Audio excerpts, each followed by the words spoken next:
Good morning, fourth grade. We're starting a new chapter, chapter 8, and our first lesson is going to be on multiples of unit fractions.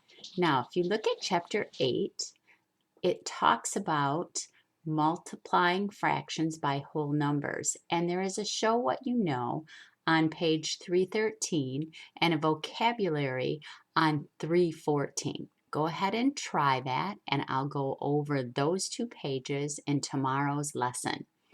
I want us to get started today, and our essential question is how can you write a fraction as a product of a whole number and a unit fraction?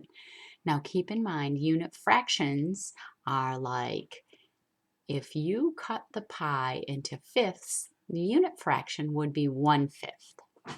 So we're going to look at our example, and it says write 5/6 as the product of a whole number and a unit fraction. Now, at a pizza party, each pizza was cut into 6 equal slices.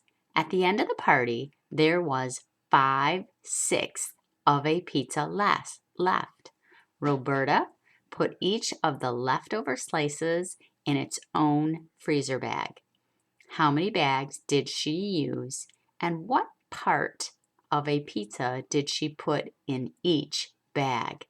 Well, when we look over here, how many slices of pizza were left or were eaten?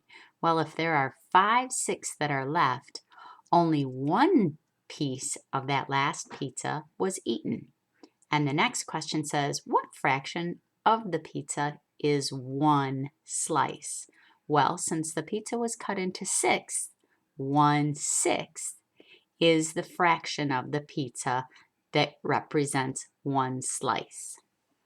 Now our example says, write 5/6 as the product of a whole number and a unit fraction. The picture shows 5/6 or 5/6 size parts. So the pizza is cut into 6 1/6 pieces. Now, 5 of them are left, 1 has been eaten. Each 1/6 size part of the pizza can be shown by the unit fraction 1/6. You can use unit fractions to show 5/6 in two ways. 5/6 equals 1/6 plus 1/6 plus 1/6 plus 1/6 plus 1/6. Or you can show 5/6 as 5 times 1/6.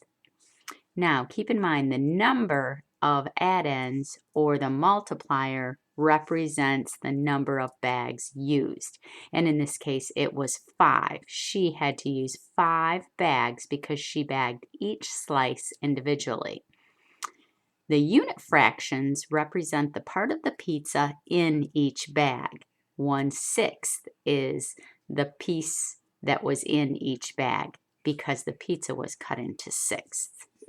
So Roberta used 5 bags. She put 1/6 of a pizza in each bag. On the bottom, it says explain how you can write 3/2 as the product of a whole number and a unit fraction. Well, 3/2 as a unit fraction would be 1/2 plus 1/2 plus 1/2. Now, you could also represent it as 3 times 1/2.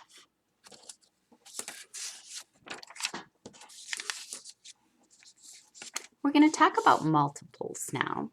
The product of a number, now remember, product is the word we use for the answer of a multiplication problem. So the product of a number and a counting number is a multiple of the number. You have learned about multiples of whole numbers. For instance, the products 1 times 4, 2 times 4, 3 times 4, and so on are multiples of 4. The numbers 4, 8, and 12, and so on are multiples of 4. You can also find multiples of unit fractions. For instance, 1 times 1/4 is 1/4. Use models to write the next 4 multiples of 1/4. 1/4 and 1/4 equals 2 times 1/4, which becomes 2/4.